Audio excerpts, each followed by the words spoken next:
Check. All right. All right. Consider the last 2 years and 3 months of your life. Consider how much you've worked at your study or your job, the vacations you've been on, or the hobbies and sports you've practiced. 2 years and 3 months is also the average waiting time for a donor kidney in the Netherlands. This time is both physically and emotionally challenging for patients. They often require dialysis, which is time-consuming and puts a lot of strain on their health. There's also a lot of uncertainty from not knowing when you will receive a donor kidney and having a fluctuating health status. At T.E.S.T, we believe it is most important to help these patients who require it the most. So first, a bit of context. When a donor kidney becomes available from a deceased donor, it has to be preserved until it can be transplanted into the patient. This process is very crucial in the transplantation process because the donor kidney has to be preserved optimally while being outside of the body, and a clinician has to assess whether the kidney can be used for transplantation. So for the process of preservation, multiple methods exist. So what has long been the golden standard for this process is static cold storage, which is basically storing the kidney in a cold box. This method is simple, cheap, and effective, and that's why it's been used for a long time. But now, since 8 years ago, hypothermic machine perfusion has been the standard of care in the Netherlands. And in this case, the kidney is also connected to a machine which circulates a liquid through the kidney in order to prevent damage during the preservation time. What is now being researched is normothermic machine perfusion, or NMP. And in this case, the kidney is actually preserved at body temperature, such that it can be metabolically active. What makes this so unique is that it can facilitate organ repair. So this means that injured kidneys can actually be restored in their functioning and used for transplantation. So as a consequence, more donors would then become available for transplantation. So, for example, donors of older age that have damaged kidneys. But before this implementation can be realized in practice, it is crucial that we can monitor the kidney functioning during this organ repair in real time. So what you see here is a schematic of a machine perfusion device. And what we have created over the past few months is Renal Revive, a device which can be connected to the machine perfusion device in a plug-and-play fashion. And it can be used to monitor the functioning of the kidneys in real time. This data can then be given to the clinician, who can assess if and when the kidney is ready to be transplanted. This sensor would be priced at €4,000 per year, which includes maintenance and software support, and the supplementary cartridges would cost €200 per piece, only one of which is needed per transplantation. If we consider the market for this product, we can see that in the Netherlands there are 7 transplantation centers which use machine perfusion devices. Collectively, they now perform 500 transplants per year from deceased donors. But this number can and should become much higher because we should perform more kidney transplants. What is expected is that the number will increase to 750 in 5 years due to technological innovations.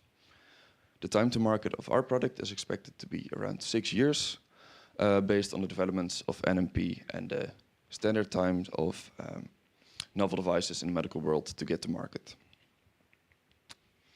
So once our product is brought to market, we expect that transplantation centers will be able to make more successful transplantations, and the clinicians will be able to be aided in their decision-making during the process. Another important stakeholder is the health insurance company, because they cover the treatments. And basically what happens is that when the waiting time for a donor kidney becomes shorter, less dialysis is needed. And as dialysis is the single most expensive treatment in the healthcare system, this leads to lower cost for the healthcare insurance companies, which makes them incentivized to support kidney transplantations. Lastly, for the patient, of course, it's very important that they have better health outcomes after their transplantation and have a shorter waiting time to receive one. These can I finish it? Last slide.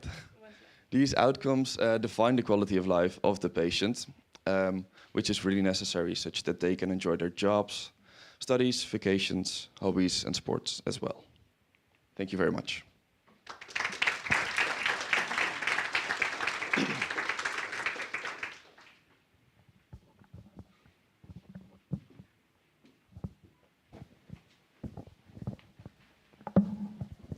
All right, thank you very much for your presentation, and let's directly jump into one key aspect of yours. I like the field of application that you want to go for the kidney preservation techniques. And I have one question, because you mentioned the normothermic preservation, which is currently under investigation. If I'm not mistaken, you mentioned that it leads to a tissue repair. And I was wondering if this is true. Is it a tissue repair, or are we speaking more about less deterioration of the tissue during transportation? Or can you really repair, let's say? Can you improve it better than from the day that you, let's say, explant it from the patient? So what is the repair aspect here? Yes, so repair is not really restoring it to full function. You can't just magically cure a kidney, of course. But normally when you would implant these kidneys, there will be, bad outcomes for the patient, because they would quickly need a new transplant or need dialysis. But with this process of what they call organ repair, these outcomes are much better after transplantation, so they can go longer with this kidney, which means it's useful for the patient to receive this transplant. Mm-hmm. Okay. And if I also when I read your TRD, you also explained that this opens up new avenues for organ transplantation, because you can also now assess kidneys which have a let's say a lower health score, and still use these for transplantation.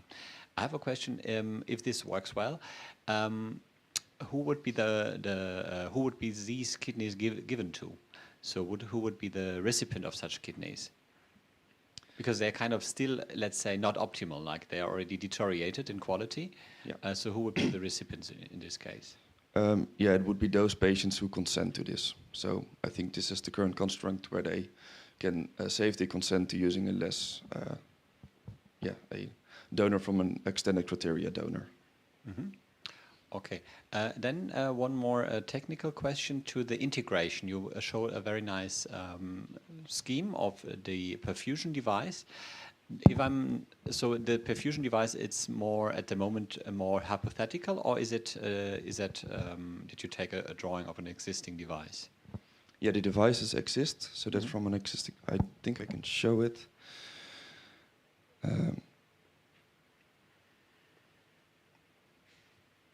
Yeah, it's this one. So this is based on an existing device. And then what you see is that there are sample collection sites, which is where our device would connect to. So it's sort of plug and play, where you don't really need to integrate the two entirely, but there are places where you can connect them. Okay, perfect. That's very good to show this picture. So now I have one question.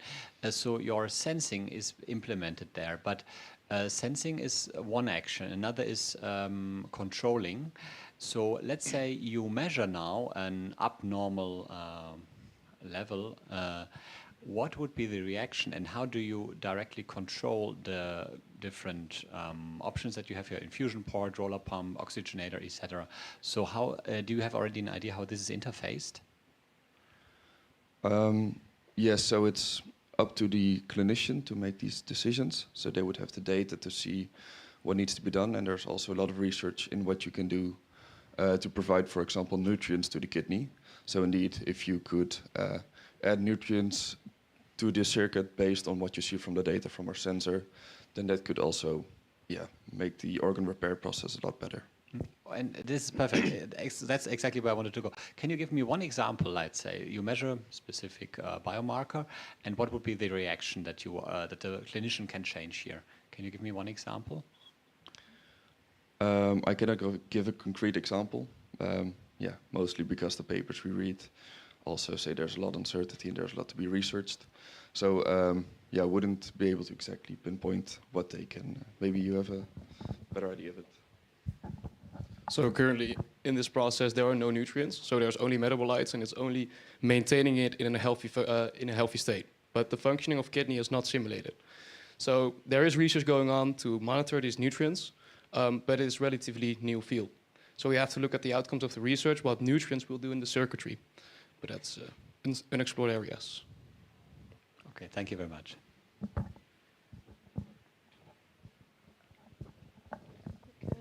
In between, I was wondering, with the donor kidneys, you measure creatinine, right?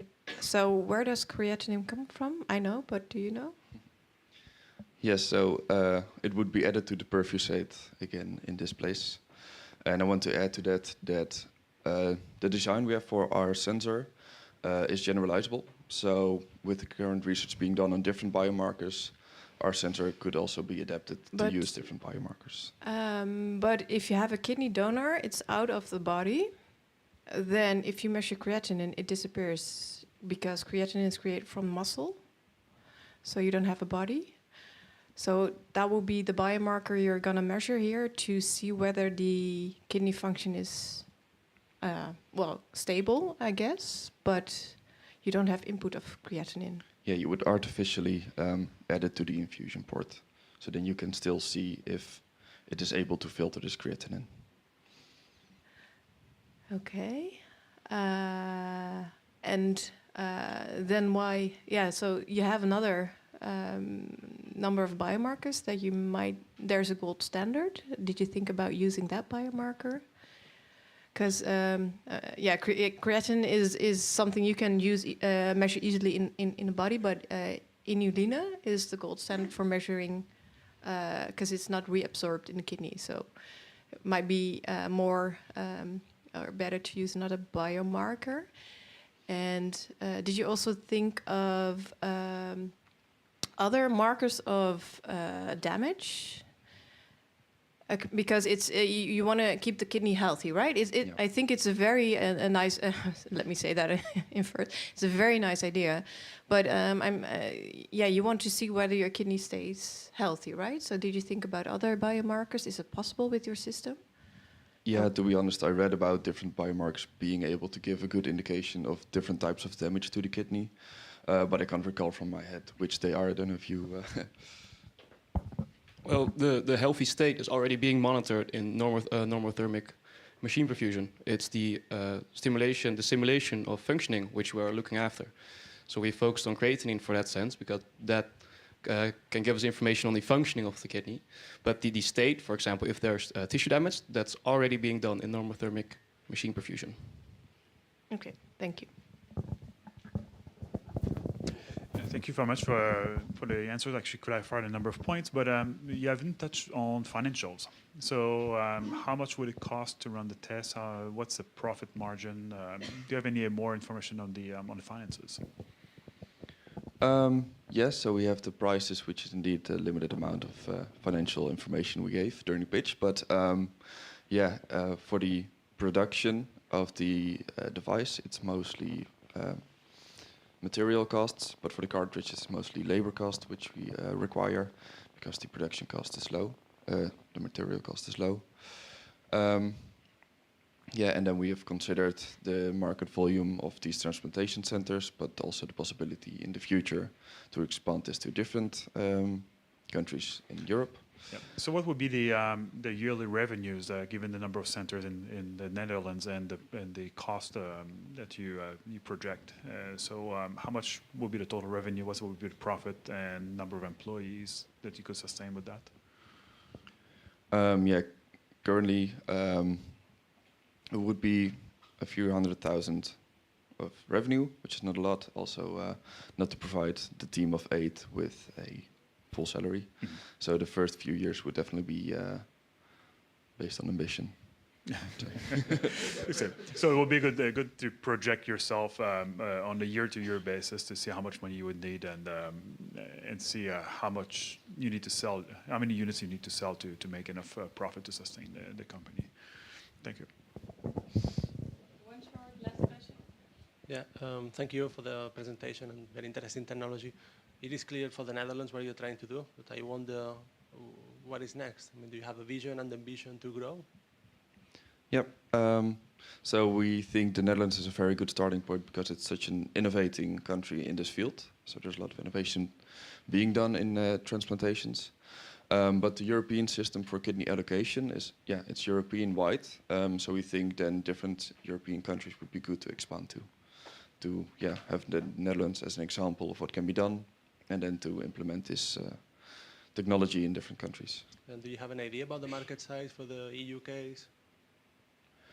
No, not from the top of my head.